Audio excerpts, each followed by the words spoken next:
आज हम सब मिलकर सुनेंगे छठी मैया की वह पावन और प्राचीन पौराणिक कथा जिसे सुनना हर भक्त के लिए अत्यंत फलदायी माना गया है। छठ पूजा सूर्यदेव को समर्पित एक अत्यंत प्राचीन हिंदू पर्व है। इस दिन श्रद्धालु न केवल सूर्य नारायण भगवान की उपासना करते हैं बल्कि छठी मैया का पूजन कर उन्हें धन्यवाद भी देते हैं कि उन्होंने जीवन में सुख, समृद्धि और संतान सुख का आशीर्वाद दिया। छठ पर्व की शुरुआत कार्तिक शुक्ल पक्ष की चतुर्थी तिथि से होती है जिसे नहाय खाए कहा जाता है। इस दिन से ही व्रत का शुभारंभ माना जाता है, लेकिन असली महत्व आता है षष्ठी और सप्तमी तिथि का, जब श्रद्धालु छठी मैया और सूर्य देव की विशेष उपासना करते हैं। शास्त्रों में वर्णित है कि जो व्यक्ति छठ व्रत रखता है और कथा का श्रवण करता है उसे संतान सुख, दीर्घायु और जीवन में स्थिरता प्राप्त होती है। मान्यता तो यह भी है कि छठी मैया हर उस भक्त की झोली खुशियों से भर देती है जो सच्चे मन से उनकी आराधना करता है। इसलिए हे भक्तगण, पूरे मन, श्रद्धा और भक्ति भाव से इस पावन कथा को ध्यान से सुने। शास्त्रों और पुराणों में वर्णन मिलता है कि छठी मैया ब्रह्मा जी की मानस पुत्री हैं और स्वयं सूर्यदेव की बहन के रूप में पूजित होती है। इसी कारण छठ व्रत में षष्ठी मैया की आराधना की जाती है और इस व्रत का नाम भी छठ पड़ा। कहते हैं जब ब्रह्मा जी ने सृष्टि रचने का संकल्प लिया तो उन्होंने अपने स्वरूप को दो भागों में विभाजित किया। दाएं भाग से पुरुष तत्व और बाएं से प्रकृति का रूप प्रकट हुआ। इसी प्रकृति देवी के छठे अंश को देवसेना कहा गया, जिन्हें षष्ठी देवी यानी हमारी पूज्य छठी मैया के रूप में जाना जाता है। अब आइए श्रद्धा और विश्वास के साथ श्रवण करते हैं सूर्यदेव भगवान की अद्भुत कथा। एक समय की बात है, एक ब्राह्मण था जो सूर्य भगवान का अत्यंत भक्त माना जाता था। हर दिन वह सुबह सुबह नहा धोकर अपने घर में शुद्ध मन से पूजा करता और सूर्यदेव की कथा का पाठ करता। पर उसकी एक समस्या थी, धन कमाने का कोई साधन उसके पास नहीं था। जब वह घर में रहता तो उसकी पत्नी बार बार उसे प्रेरित करती कि कुछ कमाई करो, और जब वह बाहर जाता तो पड़ोसी उसे निकम्मा कहकर ताने देते। इन सब तानों और पत्नी की चिंता के बीच ब्राह्मण धीरे धीरे दुखी और परेशान हो गया। एक दिन उसने सुबह जल्दी उठकर स्नान किया, पूजा की सामग्री लेकर जंगल की ओर चल पड़ा। वह वहां एक सूखे पीपल के पेड़ के नीचे बैठ गया और ध्यानपूर्वक पूजा पाठ करने लगा। उसके पास एक सूखा तालाब भी था जिसमें थोड़ी सी जल राशि बची हुई थी। ब्राह्मण ने उसी पानी से लौटे भर का जल लिया और सूर्य देवता को अर्घ्य देने लगा। जैसे ही जल अर्पित किया गया वह बहकर पीपल की जड़ों और सूखे तालाब में पहुंच गया। अचानक वहां का चमत्कार देखने योग्य था। सूखा हुआ पीपल हरा भरा हो गया और सूखा तालाब जल से भर गया। तभी सूर्य भगवान स्वयं प्रकट हुए और बोले, ब्राह्मण, मैं तुझसे अत्यंत प्रसन्न हूं, वरदान मांग, क्या चाहते हो? ब्राह्मण ये सुनकर घबरा गया। उसने सोचा, लगता है पीपल में कोई भूत है जो रोज पूजा करते समय आवाज करता है। डर और चिंता के कारण वह दिन ब दिन दुबला पतला होता गया। कुछ दिन बाद ब्राह्मणी चिंतित हो उठी। उसने सोचा, कितने दिन हो गए, अब जाकर देखना चाहिए। उसने जंगल का रुख किया और जैसे ही ब्राह्मण को देखा वो आश्चर्यचकित होकर बोली, इतने दुबले क्यों हो गए हैं, ये क्या हो रहा है? ब्राह्मण ने पूरी बात सुनाई, कैसे जल अर्पित करने के बाद रोज आवाज आती है और वरदान मांगने को कहती है। ब्राह्मणी ने मुस्कुराते हुए कहा, ये कोई भूत नहीं, ये स्वयं सूर्य भगवान है। कल जब वही आवाज आए तो डरना नहीं, सब कुछ मांग लेना। ब्राह्मण बोला, पर मैं तो कुछ मांगना ही नहीं जानता, भूल जाऊंगा। तब ब्राह्मणी ने समझाया, तुम ऐसा कहो, 9 खंडों वाले महल में सोने के पालने में अपने पोते पोतियों को दास दासियों के साथ खेलते और झूलते हुए अपनी आंखों से देखूं, इस प्रकार तुम्हें लंबी उम्र, पुत्र पौत्र बहुएं और संपत्ति सब कुछ प्राप्त होगा। ब्राह्मण बोला, मुझे समझ नहीं आया।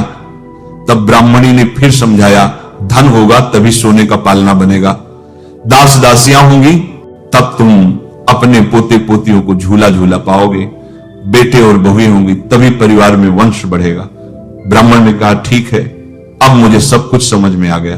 अगले दिन ब्राह्मण ने स्नान किया, पूजा की और सूर्यदेव को अर्घ्य दिया। तभी वही आवाज आई और ब्राह्मण ने वैसा ही कहा जैसा ब्राह्मणी ने समझाया था। सूर्य भगवान मुस्कुराए और बोले, तुम भोले लगते हो, पर एक ही बार में सब कुछ मांग लिया। जो भी मांगा है वह तुम्हें अवश्य मिलेगा, तुम्हारी हर इच्छा पूरी होगी। इतना कहकर सूर्य देवता प्रकट होकर अंतर्धान हो गए। ब्राह्मण आनंदित होकर घर की ओर चल पड़ा।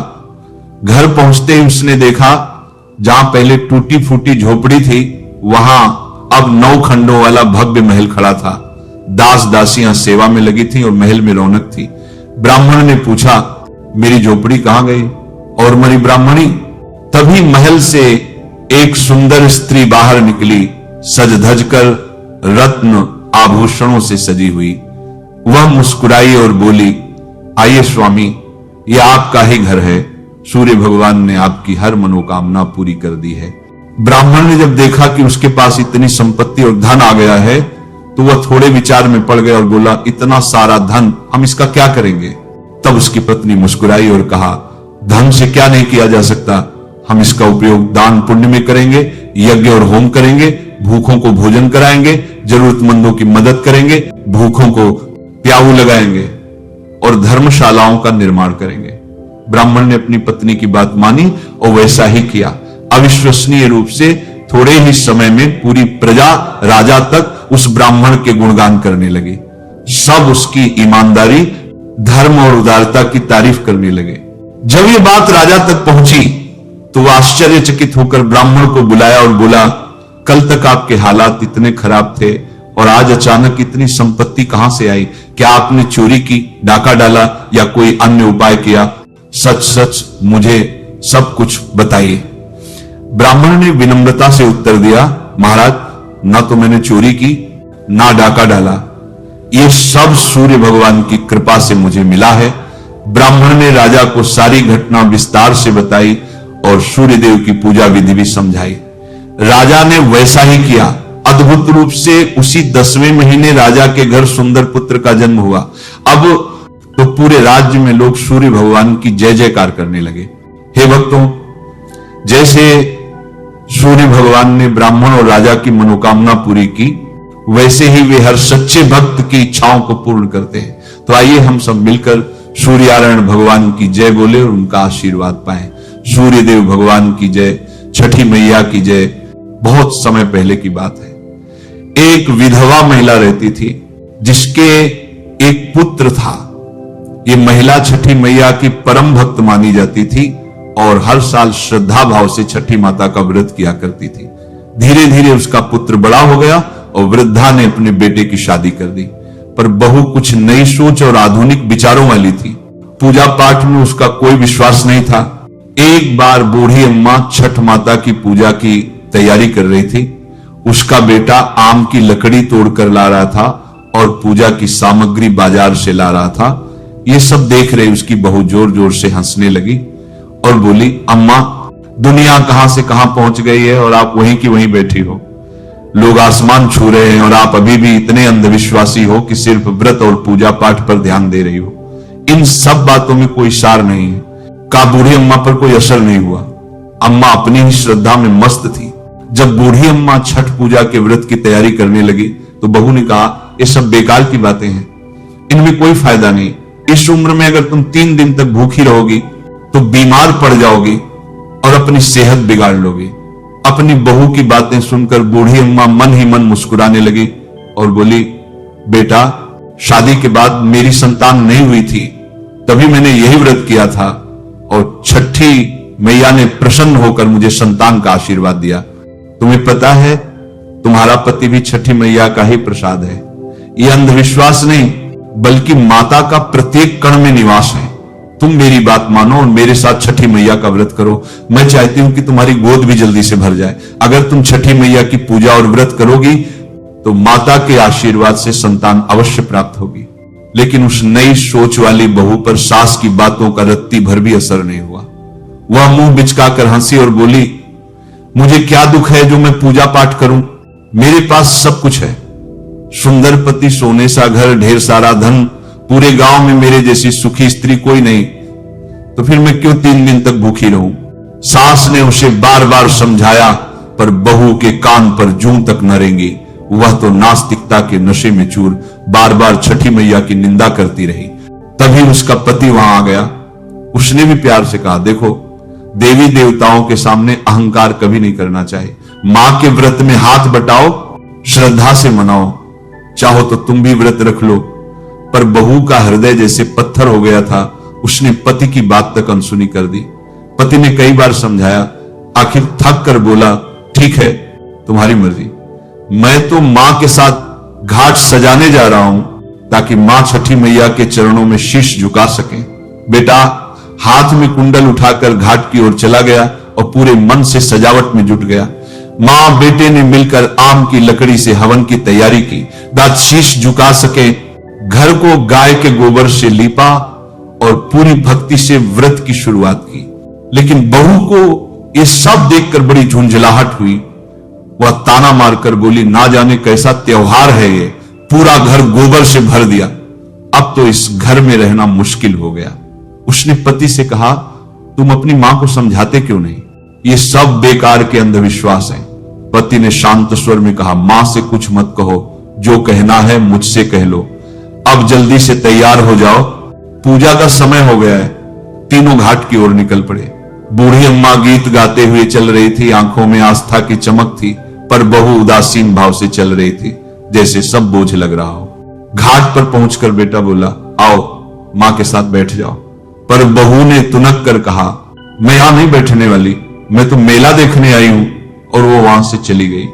कुछ ही दूरी पर एक हलवाई की दुकान थी। वहां जाकर उसने जलेबी खाना शुरू कर दिया।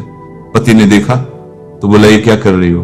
वह ताव में बोली, मैं पूजा करने नहीं आई थी, तुम जबरदस्ती घसीट लाए हो, मैं तो मेले में घूमूंगी। इतना कहकर पति घाट के किनारे स्नान करने गया। पर जैसे ही उसने जल में डुबकी लगाई, एक भयानक चीख गूंजी, बचाओ। जब तक कोई पहुंचता वह नदी की लहरों में समा गया। बूढ़ी अम्मा के पैरों तले जमीन खिसक गई। उसने छाती पीटते हुए विलाप किया, हे मैया, तूने मेरे साथ ये क्या किया? मैंने जीवन भर तेरा व्रत किया, तेरी सेवा की, कभी भूल तक नहीं की। फिर आज मेरे लाल को क्यों छीन लिया? अगर गलती हुई हो तो सजा मुझे दे, मेरे बेटे को मत छीन। अगर तूने मेरा बेटा नहीं लौटाया तो मैं भी इस नदी में कूद जाऊंगी। हे मैया, अब या तो मेरा बेटा लौटा दे या मेरे प्राण ले ले। और उधर मेले में जोर जोर से घोषणाएं होने लगी, सावधान, छठ घाट पर आए सभी भक्तों को सूचित किया जाता है कि नदी के गहरे पानी में कोई भी प्रवेश ना करे। अभी अभी सूचना मिली है कि एक व्यक्ति गहरे पानी में डूब गया है, इसलिए आज कोई भी स्नान ना करे। जैसे ही बहू ने सुना, वह दौड़ती हुई वहां आई कि पता लगाएं कौन डूबा है। घाट पर पहुंचते ही उसकी आंखों के सामने एक भयानक दृश्य था। उसकी सास मां दहाड़ मार मार कर रो रही थी। तभी उसे पता चला उसका पति अब इस दुनिया में नहीं रहा। बहू पर गहरा सदमा आया। वह भी पागलों की तरह चीखने और विलाप करने लगी। वह पूजा पाठ के सामान को उठाकर इधर उधर फेंकने लगी। बूढ़ी मां से बोली, मैंने तो पहले ही कहा था मां, तुम इस छठ व्रत और पूजा में क्यों पड़ती हो? ये सब ढोंग है, अंधविश्वास है। आपकी वजह से आज मेरा पति मुझसे दूर चला गया। इतना ही नहीं, बहू ने छठी मैया को भी कोसा। ये देख वहां खड़े सभी लोग स्तब्ध रह गए, सांसें थम गई। लोग आपस में फुसफुसाने लगे, बेचारी के साथ कितना बुरा हुआ। हे मां, अब सुनो इस बूढ़ी मां की पुकार, उसका पुत्र लौटाओ। छठी मैया जो अपने भक्तों के प्रति दयालु और करुणामय है, कभी अपने भक्तों को निराश नहीं करती। जैसे ही बहू नदी में कूदने वाली थी, अचानक एक विशाल लहर आगे आई और जोर से किनारे से टकराई। उसी लहर में बूढ़ी अम्मा का पुत्र सुरक्षित बाहर निकल आया। घाट पर खड़े सभी लोग आश्चर्यचकित रह गए।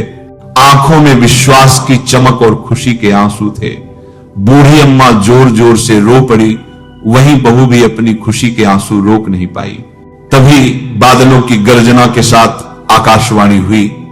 छठी मैया की मधुर दयालु आवाज गूंजी, मेरी पुत्री, मैं किसी का भी अहित नहीं करती। मैंने तुम्हारी आंखों से अज्ञान का पर्दा हटाने के लिए तुम्हारे पति को पानी में डुबाया था। मैं सदैव अपने भक्तों की रक्षा करती हूं।